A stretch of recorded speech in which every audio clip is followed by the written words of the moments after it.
Uma empresa está controlando o futebol brasileiro inteiro e quase ninguém percebeu. E quem mais aparece nesse cenário é o Flamengo. No dia a dia, torcedores veem apenas anúncios, logos nas camisas e placas nos estádios. Mas por trás dessa aparência existe um fenômeno que merece atenção. Uma casa de apostas passou a ter presença dominante no Campeonato Brasileiro e fez um acordo bilionário com o Flamengo, e isso muda tudo. Começando pelos números, o contrato mais comentado do mercado envolve cifras que beiram os 268,5 milhões de reais por ano, um patrocínio que envolve diretamente o Flamengo. Para efeito de comparação, esse valor supera a soma de vários patrocínios que outros grandes clubes conseguem. A relação de força financeira já não é mais apenas entre clubes.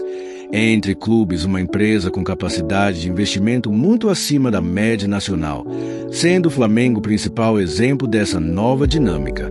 Quando uma única empresa paga quantias dessa ordem para patrocinar um time, como o Flamengo, e, simultaneamente, tem visibilidade massiva no próprio campeonato, surge um conflito de interesses que precisa ser questionado.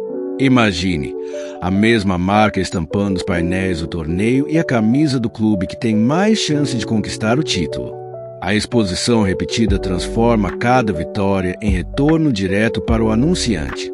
E isso não é apenas lógica de marketing, é poder concentrado em poucos braços financeiros. O que começou como patrocínio evoluiu para dependência. Vários clubes analisaram propostas no mercado e, em muitos casos, as propostas que prevaleceram vieram do setor de apostas. Bancos, montadoras, empresas de tecnologia, nomes tradicionais que costumavam dominar o patrocínio esportivo, foram deixados de lado. A consequência é clara. O futebol passa a depender de um setor econômico específico, altamente volátil e sensível a regulamentações e crises. E o Flamengo exemplifica como essa escolha pode ampliar ainda mais a diferença entre um clube com enorme receita de patrocínio e os demais. Há sinais práticos dessa dependência. Quando uma casa de apostas deixa de honrar acordos, a conta chega rápido. Clubes ficam sem receber, calendários são comprometidos, projetos sociais e categorias de base perdem recursos. Já houve exemplos recentes de empresas do setor que enfrentaram dificuldades financeiras, se deixaram clubes no prejuízo. Isso demonstra o risco sistêmico de concentrar receitas em poucas mãos. Enquanto o Flamengo desfruta de contratos milionários, clubes menores ficam vulneráveis.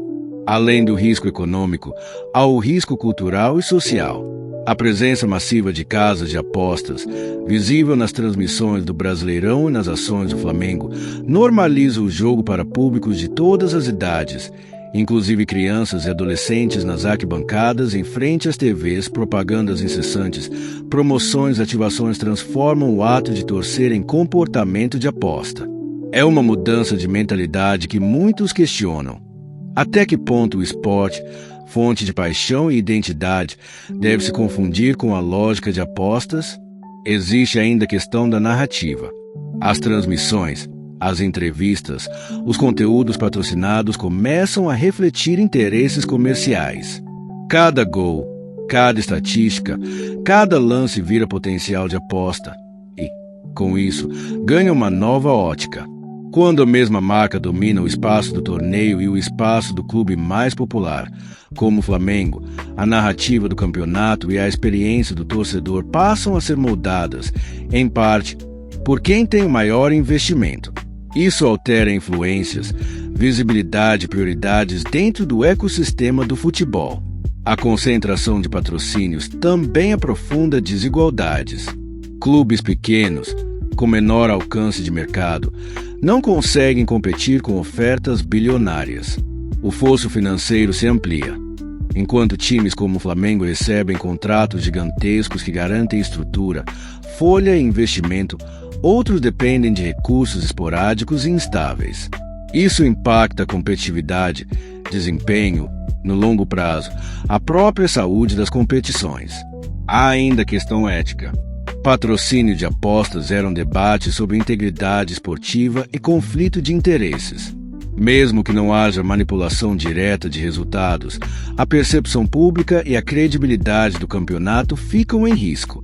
A confiança do torcedor, especialmente do torcedor do Flamengo, que vê seu clube no centro desse modelo, é um ativo intangível que demora a ser reconstruído quando se instala a dúvida.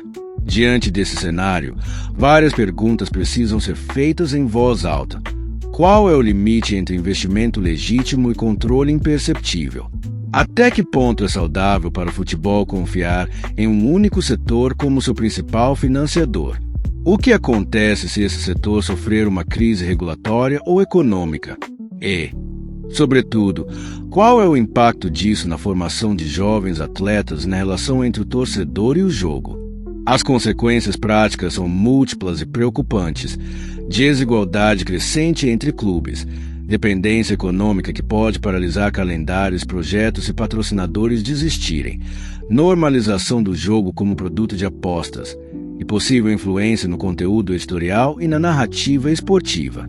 Tudo isso, somado, pode redesenhar o futebol brasileiro, incluindo o Flamengo, para algo mais parecido com uma plataforma de entretenimento monetizada do que com uma expressão cultural coletiva.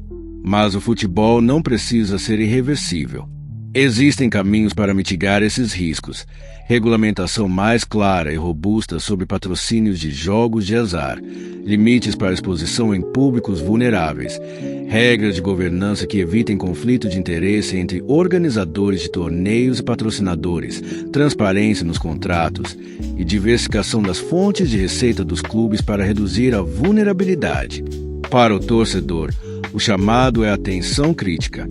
Não se trata apenas de questionar o dinheiro que entra no Flamengo ou em qualquer clube, mas de entender a quem isso beneficia e a que custo. Preservar a cultura do futebol exige debate público, pressão por políticas responsáveis, cobrança por equilíbrio entre investimento e proteção do esporte como bem social. No fim das contas, a pergunta é direta: vale a pena esse dinheiro todo se o preço for a alma do futebol brasileiro? Se a resposta for não, é hora de agir, cobrar transparência, apoiar iniciativas que diversifiquem receitas, exigir regras que protejam os jogadores, torcedores, a integridade do jogo. Deixe sua opinião nos comentários. Você acha que a entrada massiva de casas de apostas, com contratos bilionários ao Flamengo e ao Brasileirão, é evolução ou destruição para o futebol? Compartilhe este vídeo, inscreva-se no canal e ative as notificações para mais análises como esta. O futuro do futebol brasileiro está em jogo e todo torcedor merece saber quem está puxando as cordas.